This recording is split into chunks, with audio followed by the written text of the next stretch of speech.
Hello, hello, hello, everyone. This is Melanie Foote-Davis, founder of the Love and Freedom Academy, where I teach women tools and strategies to align self care and self love with their personal and their professional goals.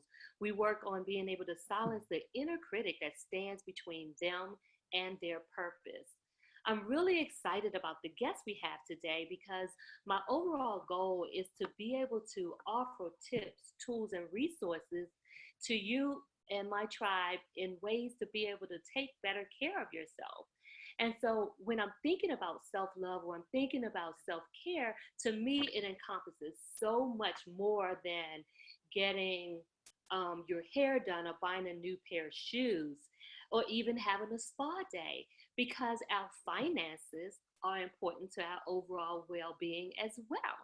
And so that's why I've invited the lovely Miss Kathy Jo Pollack as to help us out today. And we're going to have a conversation about credit. Let's let's talk about credit. Let's get real with it, have an open, honest dialogue about what makes credit important.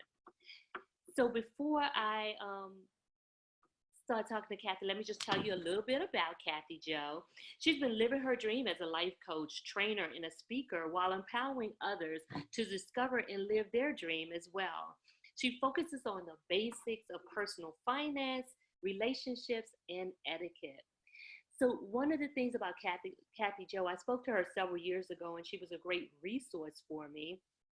And I reached out to her because I was having challenges as it related to my finances. And so that's one of the things about this platform is I want people to know that you can be authentic. We can be honest about what's really going on and remove all the mask of pretenses. And Kathy Jo was really a good help to me. She's has years of training as a specialist with the Consumer Credit Counseling Services, and so she's more than qualified to be able to help you. So welcome, Kathy Jo. Thank you. Thank you so much, Melanie. It is a pleasure and truly an honor to be with you. I was just tickled and so excited when you reached out to me about this topic, which I am so passionate about. Well, yes. So let's get right into it. I was really honored when you said yes. I've been testing myself. I've been going for the yes. Okay. Good, I've good. started a program called Step Into Your Yes, which is a way to step boldly and courageously into your life. And so that means reaching out, asking for support. And so I may know a lot about a lot of things, or maybe a little about a lot of things, but there's no shame in my game as it relates to reaching out to someone who actually is the expert in that area. So I was really honored when you said yes. Well, I don't know everything either for sure, but I find myself learning and growing every day. And even with this opportunity with you, Melanie, I've had even additional opportunities to learn and grow. It's amazing when we embrace that. Yeah, that's what it's about. We got to bring that girl power together, right? That's right. Let that feminine energy flow from one to another, and we'll continue to lift each other up as we climb, right? Yes, I love that. Lift and climb. So I have a ton of questions to ask you today, and I know we won't get to all of them. So I'm going to make sure that we give you an opportunity to share how others may be able to reach out to you later so that they can get support from you directly. But I know when you and I spoke before, I remembered you mentioning something about credit and marriage, right? Marital Mhm. credit, I think you may have referred to. Yes. So would you talk a little bit about that? So we have our financial situations that we have individually, but as we begin to grow and develop these unique these soul relationships with our partners, we begin to commingle or mix our finances. Mhm. Important. Well, let me just stop. Tell me what it is that people need to know individually and as it relates to bringing your resources together and building a financial future together. Sure, sure. That's a huge question. And let me just start by saying, it's so important just to realize the power that credit has in our lives. Once we realize how powerful credit is, then we can educate ourselves and make very, very wise choices. And as you mentioned, with mingling our finances or married finances, but ultimately credit affects every area of our life. It can affect where we live, work, our ability to get credit. So we should know something about that because it's affecting us at every turn.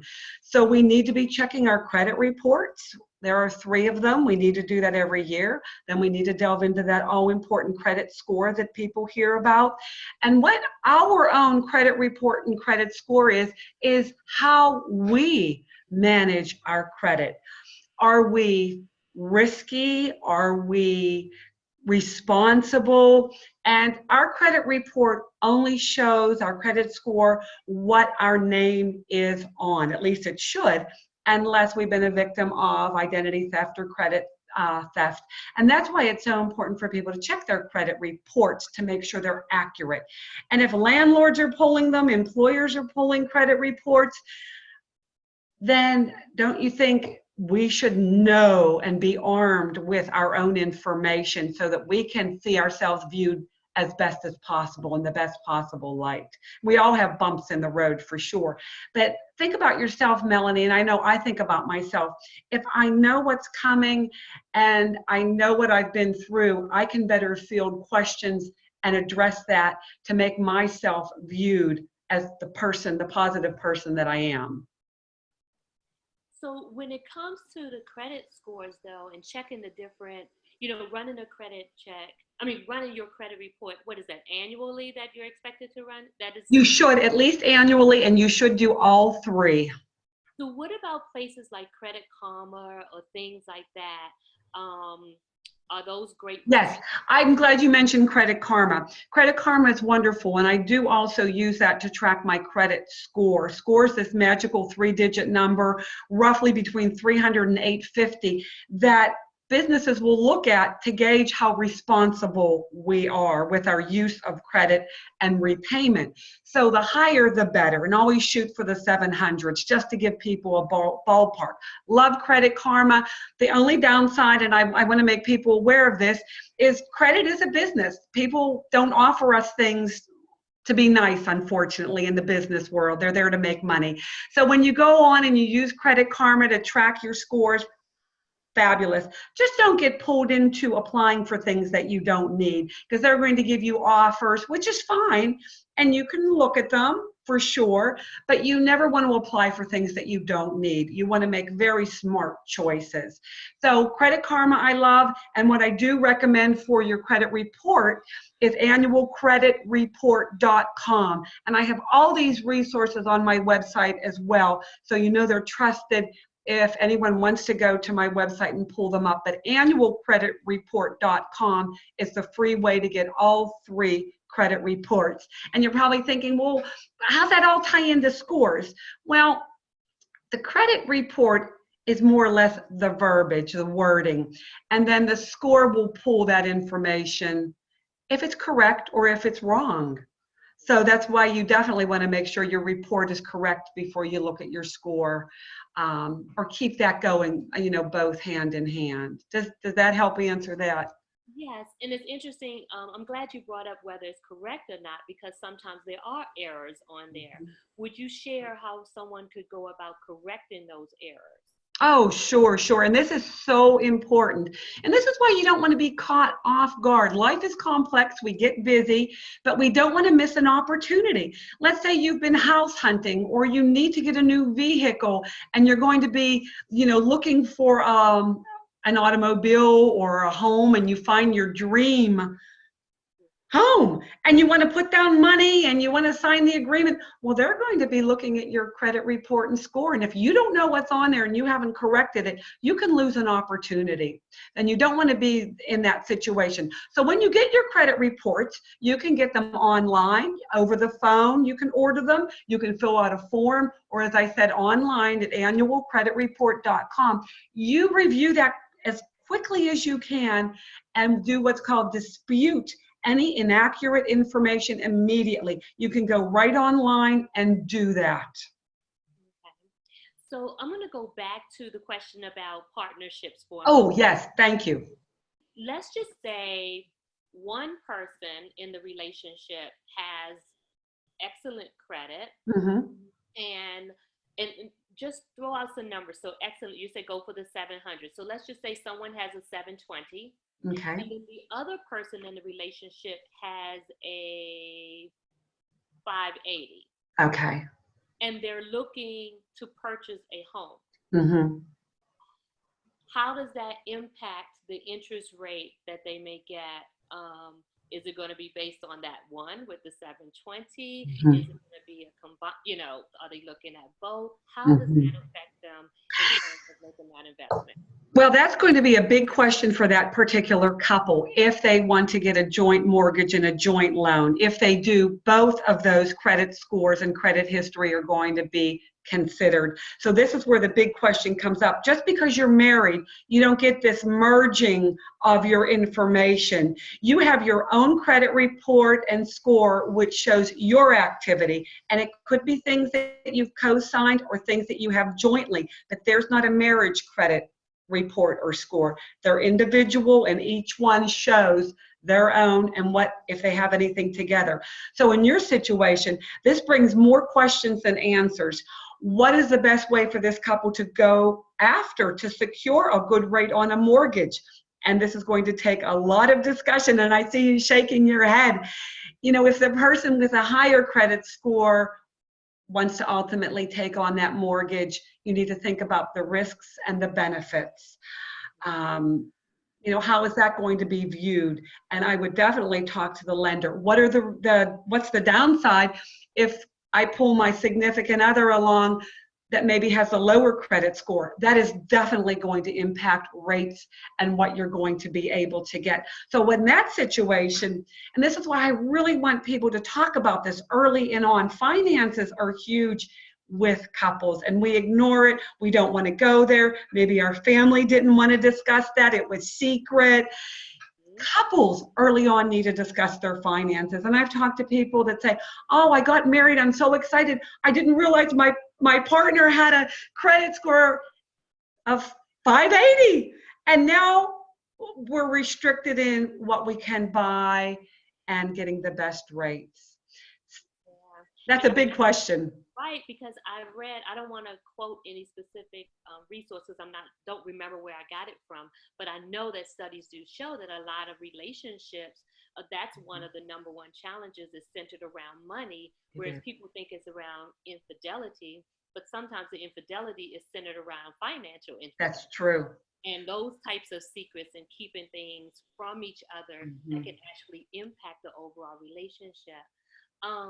You're right. So early on, that's something that should be discussed about your financial situation. One of the main things, money is like a taboo topic in this society because, like you said, sometimes we didn't talk about it. Maybe we didn't grow up hearing someone talk about it. Maybe we grew up hearing parents fight about money. Whatever it is, money and sex are two conversations we avoid having. Yes. We avoid having them with each other. We avoid having them with our children, but they are very important topics that really affect our overall well-being. And so that's why when I think about self-care and the way we love ourselves, we cannot continue to ignore it and think that we're really nurturing the wholeness of who we are. And we have to love our situation. This is my situation. This is who I am. This is how I got here. And I like to look at it from, what do I need to learn? What can I do? How can I make myself just be viewed in the best possible light for who I am? And so with that, are you saying, let me just see if I'm following you. So are you saying, let's just embrace where we are, accept where we are, remove the shame, the guilt, all the things that's associated with this, and know that there is an opportunity to move forward from here. Bingo, that's it. Now, right? Yes. For all those things were based on decisions we made in the past. Today is a new day. Today is a new opportunity, and we can make a new decision about how we will move forward from here. Because there are plenty of amazing stories about people who've moved from a 420, a 480 or something to now being in the, high 700s, 800s even. It happens. I see it. Right. So I hear the stories. I'm coming out of bankruptcy. I had a horrible illness or went through a terrible divorce. My finances were trashed. I was living on credit. But now I want to be independent. I want to be in charge of my own finances and know that I've got the power. And the power is within us to get the right education and use those tools. So I've heard those stories, and they make me, oh, I feel bad to feel the struggle of someone, but I am so excited when I get the positive energy of people embracing that knowledge and want to take it to move forward. As you say, lift and climb. I love that. Thank you. So when we think about, even once we pull our reports, sometimes the reports aren't consistent. So You're Experian right. one thing, TransUnion may say something else. Credit Karma, they're not always keeping up, or in real time, I guess I should say, for lack of a better term. What causes that? That's a great question. And just so that everyone knows, there are 3 different credit bureaus. They're the big ones. As you had mentioned, Experian, Equifax, and TransUnion. They do not share information unless there's an identity theft situation. Then they will share. Businesses have the choice as to who and what they choose to report our information to. So that's why I say you need to get all 3, because they do not have the same information. And there could even be an error on one and not on another. So it's important you get all 3. And you don't know when you're going to need that information.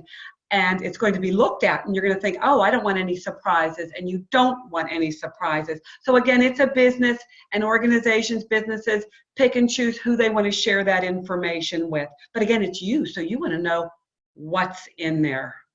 Okay. So just so I'm making sure that it's connecting. So yes, and accurate. You have a credit card with XYZ company, Mm-hmm. but that company chooses whether they want to report whether you're paying on time, your payment history to all 3, or they choose whether they want to report to one. And that's right. why all reports don't look the same. That's exactly right. Exactly right. And they run independently of one another. And also what's so very important is, as I mentioned, to dispute any errors quickly, and they have to be reviewed by law. That has to be investigated. So again, we want accurate information out there on ourselves. Absolutely. Powerful. Absolutely. And only use the annualcreditreport.com. And I believe the link on Credit Karma goes to there as well. Okay. You mentioned not buying into everything that's offered to you. Yes. Right? So you go to the store and you get to the register, and just before you purchase, they'll say, oh, you want to save 10% today if you apply for our XYZ card. Right. How does that impact your credit in terms of the number of credit, the number of credit cards you have, or open loans that you have out there? Well, I'm going to get into that really specifically. First, to answer your question, when we apply for credit and they tease us, they want to play on our weakness in the moment, save 10%, sign me up for that credit card that probably you don't need, or maybe you do, but you want to think about it. Always buy yourself some time, because when you apply for something, whether it's a mortgage, a credit card, an auto loan, that does take points off your credit score. So you want to be very cautious and guard your points, because you work so hard to get your score up there, and you don't want to lose points. So buy yourself some time and you think about it before you actually apply. And if I go somewhere and they're eager to say, I want to see what you qualify for, I actually say, do not run my credit report. I'll let you know when I've made my decision. I'm in control of me, and I want to hold on to that, because once they send it out, depending on other things, I could lose those points. But you never lose points for checking your own credit report. And I want to stress that. That's probably the number one question I get asked. Does checking my own report hurt? And it absolutely doesn't. You can check it as often as you like. Oh, I'm sorry. I thought of something other than where I was going with this, because you talked about impact. And when people want to increase their score, there are 2 big things. There's nothing difficult here.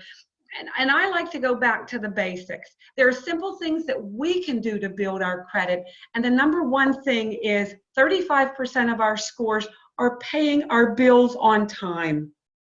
And if you think about that, I don't need to hire somebody to do that. I don't need to pay somebody to do that. I may need some motivation, some support and guidance along the line, which is why I like the coaching piece. But we can have a plan to pay our bills on time.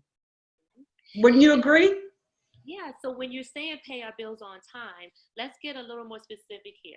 Does that includes all bills, including cell phone bills, electric bills, gas bills, things like that as I well? love where you're going. A plan to pay all bills on time, all the time. All bills on time, all the time. Because you're not going to know which ones are being reported that is ultimately going to impact your score. So the goal is, and you're going to have that peace of mind too, when you know your bills are paid on time, all the time. You're going to see that just manifest in your life in positive ways with less stress, more opportunity. You're going to know exactly what you're dealing with. And the reason why I said that is because some may believe that only credit cards and mortgages or a loan is reported to the credit bureau. Oh, very good point. Utilities as well. I've even heard things about books at the library, and there's medical bills. That's why it's important to get your credit report and see what all is on there and make sure it's accurate. Judgments, liens, and going back in time, there's a lot of stuff we may be pulling along with ourselves. But the important thing is today, and what can we do today to make for our better future? We can't change the past, but we can learn. So let's talk about that. Will you offer a few tips on how to improve your credit score? Like, what's a good place to start? Well, because that can feel very overwhelming. It can be. It can. And I don't want anybody to feel that overwhelmed, because it is. And you're probably already thinking, oh my goodness, I have 3 different credit reports. Where do I start? My advice is that is where you do need to start, but maybe just get one. Maybe get the one from Experian first, and then maybe 3 or 4 months later, get Equifax, and then a few months later, get the TransUnion one. Take your time, be comfortable with it, read over the information. But the best place to start is with your credit reports. And then I suggest making sure that you can pay all your bills on time, all the time, and knowing that you should only apply for credit when you absolutely need it. And I even suggest, you mentioned Credit Karma, I love it. Many credit cards also offer free credit scores. Start a little chart, just little paper and pencil, or if you want to use an Excel spreadsheet. I have many clients that every month end will track, and they'll see their scores going up and up just by paying their bills on time, all the time. And another important thing is not building unnecessary debt. You do not need to build debt to build good credit. They're not the same. People think I need to go in debt to show that I can handle credit. That's not true. So those are the big first things. Step is right? First step is Yeah. pull the report. Pull the credit reports. And the second step is making a decision to pay things on time. Mm-hmm. All the time. All the time. The other thing I remember you saying is buy yourself some time. If you're even thinking about applying, buy yourself some time. Yes. It's wants versus needs. We talk about that all the time. Do I want this or do I really need it? We need to be truthful with ourselves. You've mentioned that. Get everything out of the way and let's just be truthful with ourselves. If you buy yourself a little time, sleep on it, think about it, and then you can make a good choice. And many of my clients will get these offers and they're not sure where to go, and we'll discuss them in a session. We'll work through that, what's really best for them. Okay. Here's a question. Here's something that I hear 2 different perspectives on. Let's say it's credit card debt. So I hear some say pay the ones with the highest interest first. Others say pay the ones that you that you owe the least on first, because Mhm. that builds your momentum to be able to see that Mhm. disappearing, which encourages the behavior to continue to. Right. So does like which one actually has a greater impact on your credit score? I know how one may feel emotionally. Like for Mhm. me, I would like to see one gone and be able to say, "Wow, it's done." Mhm. But is that the best option? There is no one size fits all for that situation, unfortunately. But when you think about those pieces, the important thing is that you're paying all your bills on time. That is number one, and that you want to pay down your debt. You don't want to be maxed out. You don't want to be near your limits. Ultimately, especially with your credit cards, you want to get your balances down to under 30% of your limits so that they don't look like you're using credit to supplement for money you don't have. You need to think about your habits. So in your situation that you had given, whether you should pay off that small bill or maybe put more on others, I really recommend a combination. Plus, you also need to be stashing a little cash. You want to build up your emergency savings so you're not jumping into using credit because you don't have the cash again, which starts that whole vicious cycle.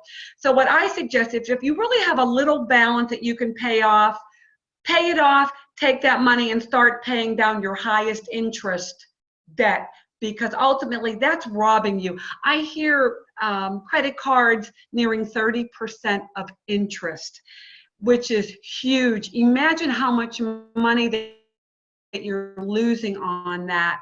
So you do ultimately want to put money on your highest interest cards because that's robbing you. But if you can pay off something little and then direct that money that you were paying on the highest interest cards, that's recommended. Plus, I always say, sock away that money, even $5, $10 a week. That will grow and build. I hear wonderful stories because you don't want to keep this cycle growing. You want to use credit for a convenience, not because you don't have the money. Okay. And then what about consolidations?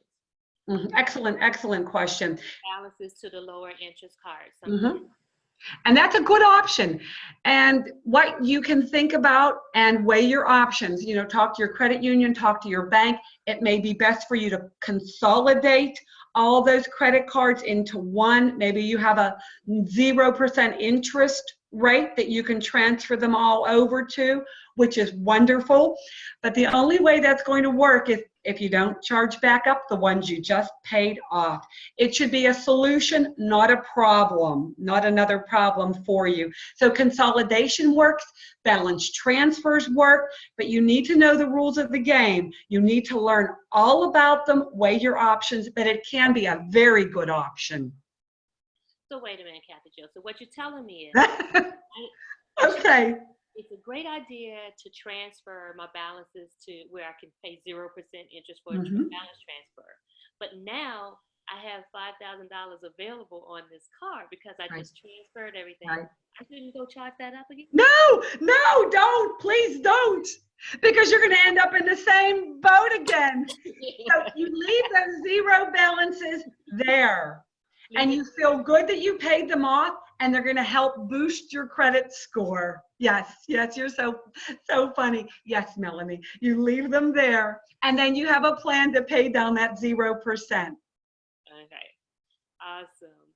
So So I've been there, and most of the things that I talk about, I've worked through, done myself, and learned so much. And education, when you combine education with action, your own action, it really comes out to success. It's a win-win. yeah, because the information doesn't do anything for you if you don't apply it, right? That's right. That's I've been exactly guilty of right. that before in many cases, so I'm gonna just go ahead and put that out there. Just Yes. transparent. But yeah, nothing changes when you have the information and then you do the same thing. Right. Knowing isn't enough. We have to act, and we have to reach out and ask for help. And I'm asking questions every day to learn more, to grow more. And look at you and I. We've known each other for many, many years, and we know to tap into resources because we don't know everything. Mhm. Absolutely, absolutely. So, is there anything that you feel is important to share before we wrap up? Well, the more we know, the better choices we'll make, especially with finances. Relationships are sticky. I would get into finances very early on because you don't want to make life more difficult for yourself. No matter how much you love someone, you need to think about yourself and that total person, and that includes finances. I have many quizzes and resources on my website that people can tap into for free. So they can go there afterwards. There's a quiz for relationship readiness, and one of the components is finances.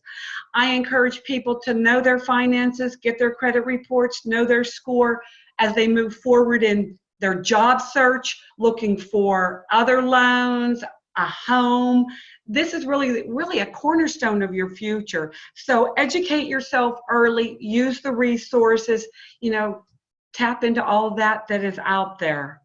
And just to share a little quote, and I love this quote from Albert Einstein. I usually use it when I give my financial talks, but I mean, Albert Einstein says you have to know the rules of the game and then play better than anyone else. And I feel that applies to credit and finances because everybody wants our money, but we need to make the right choices for ourselves. Absolutely. So tell them, how can they reach you to learn more about you? How can they access these free quizzes? Okay, great. They can go to my website, which is my name, kathyjopollack.com, kathyjopollack.com. On my website, you will see a link on the left side, finances. I have articles on how to build good credit, how to increase your credit score, how to access Credit Karma, your reports, your quizzes. There's a financial quiz.